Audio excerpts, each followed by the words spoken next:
Hello and welcome back to another video of Happy's Vlog. This is kind of mini vlog. मेरो चाहिँ म काठमाडौँबाट bullet लिएर बुटोल हुँदै पाल्पा पुगेको थिएँ।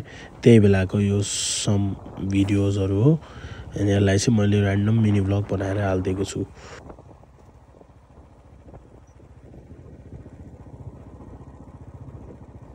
र अहिले चाहिँ म नागढुङ्गाबाट तलतिर झर्दै छु। नागढुङ्गा ठ्याक्कै चोकबाट तलतिर झर्दै गरेको भिडियो हो यो।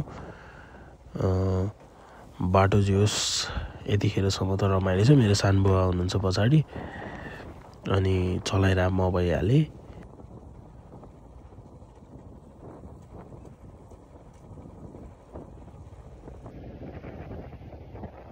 यतिखेर मैले लगाइरहेको पन्जा चाहिँ एउटा चाहिँ मैले बाटोमा झार्छु, कहाँ झार्छु थाहा नै हुँदैन।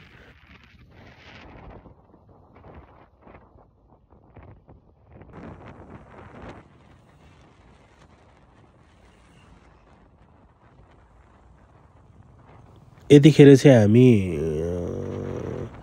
नौबिसे पुग्न लाग्यौं। नौबिसे आइपुग्न लागेको छ।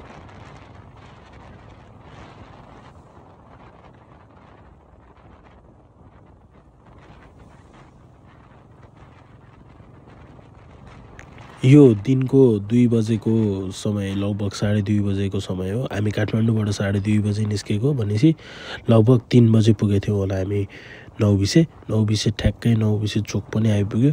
बाटो यस्तो खराब छ, अहिलेसम्म पनि बनेको छैन। रिसेन्टली पनि म गएको थिएँ, रिसेन्टली पनि बनेको छैन खासै यस्तो। तर पिचहरु चाहिँ भएको छ नागढुङ्गादेखि तलतिर राम्रै भएको छ। तर नौबिसेको त्यो छेउछाउ चाहिँ यस्तै नै छ अझै पनि।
यो चाहिँ हामी धारके पुग्दै गर्दाको समयको भिडियो हो।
यतिखेरसम्म हामी धुलो पिठो भइसकेका थियौं। सानबाबाको कपडाभरि नि धुलो, मेरो कपडाभरि नि धुलो, हेलमेटभरि नि धुलो थियो। एज यु क्यान सी सानबाबाको हातमा भर्खर पन्जा देखिएको थियो।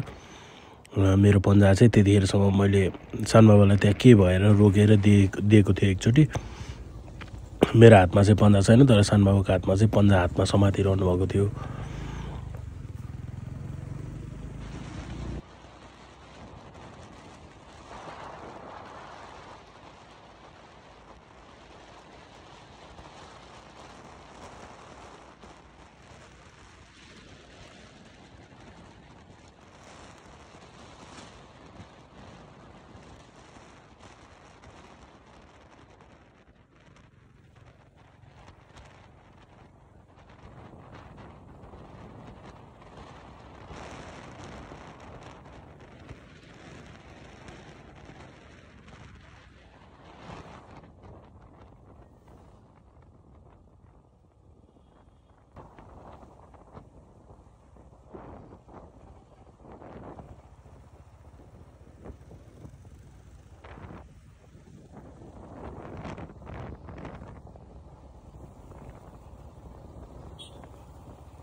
एउटा अलिकति ठुलो बममा परेर चाहिँ हाम्रो त्यो एउटा लुकिङ ग्लास एउटा मिरर चाहिँ लुज भएर मैले चाहिँ त्यो मिररलाई कस्नलाई पनि कतै नरोइकन त्यही फोल्ड गर्दै थिएँ बाइकमै यतापट्टि फर्काएर।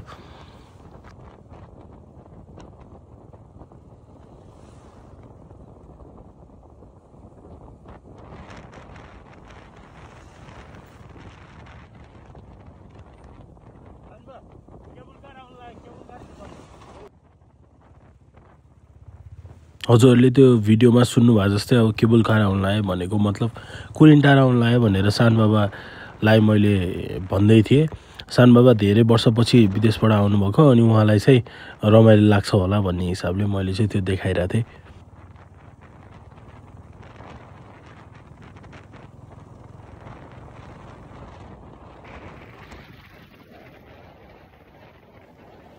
यहाँबाट उता लागेपछि चाहिँ बिचरा अब सानबाबालाई अलिक गाह्रो भयो जस्तो हामी यो मुङलिनतिर पुग्ने बाटोतिर पुग्न लागेको थियौँ।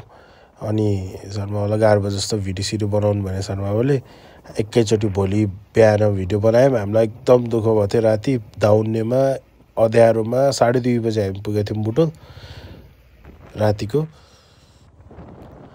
यो चाहिँ बिहान उठेपछि हामी पाल्पा जानलाई हिँड्दाखेरिको समयको हो यो।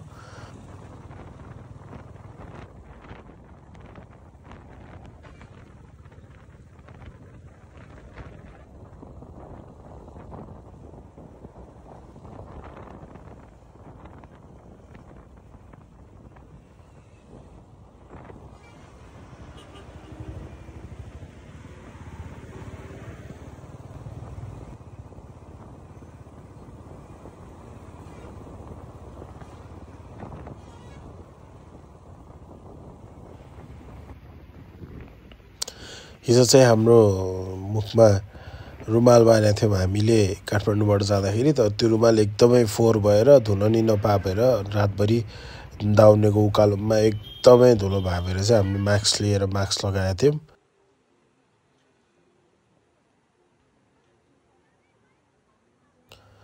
र हामी पाल्पा रानीमल पुग्यौँ र भिडियोको इन्ड पनि यहीँ गर्दैछु म। This is it. Rani Mahal तपाईहरु पनि भिजिट गर्नु होला पाल्पामा रानी महल एकदम राम्रो छ सो यति नै थियो मेरो mini blog Kathmandu to Palpa हेरिदिनु भएकोमा धन्यवाद लाइक शेयर एन्ड सब्स्क्राइब गरिदिनु होला